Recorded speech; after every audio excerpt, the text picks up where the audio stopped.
Alas Pilipinas schedule na bago. Ano kaya ang latest update ng schedule ng Alas Pilipinas Men's versus Tunisia ating alamin? Syempre, latest, isang player na naman from Egypt na makakaharap ng Pilipinas ang talagang hindi makapaglalaro. Ano ang dahilan? Sino kaya siya? At syempre, bakit kaya nawawala ang mga star player na makakalaban ng Alas? Pagkakataon na kaya ito para manalo ang Alas Pilipinas Men sa mga makakatunggali nito? Ating pag-usapan.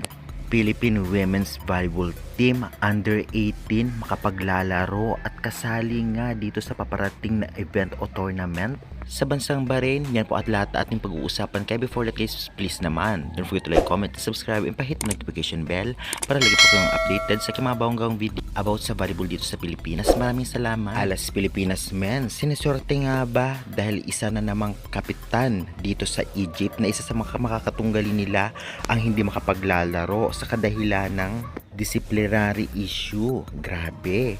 Ito nga ay si Captain Muhammad Adel, ang kapitan o team captain ng bansang Egypt. Grabe, talagang medyo siniswerte ang Alas, especially sa Iran ay hindi rin makapaglalaro ang isa sa mga star player nila.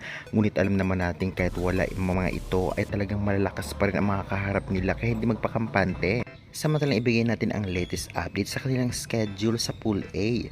Philippines versus Tunisia ang maghaharap sa opening.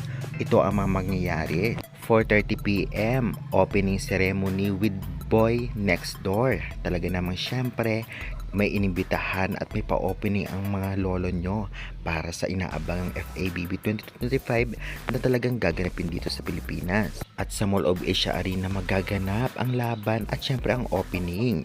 Syempre magaganap 7 PM ang Alas Pilipinas versus Tunisia. Yan ang unang game sa opening at syempre kinabukasan na ang mga game na susunod, kaya good luck Alas Pilipinas. Samantalang dadalo din ang Philippines Women's Volleyball Under 18, 15 to 18 years old sa 3rd Asian Youth Games na magaganap sa Bahrain. Kasama nga sa Group D o kapul nila ang Thailand at Korea na alam naman nating malalakas, kaya good luck na lamang girls. Kaya suportahan na lang natin ang mga naglalaro international kagaya ng Alas Pilipinas at syempre mga pambato natin. Kaya hanggang dyan muna ang ating update for today. Maraming salamat.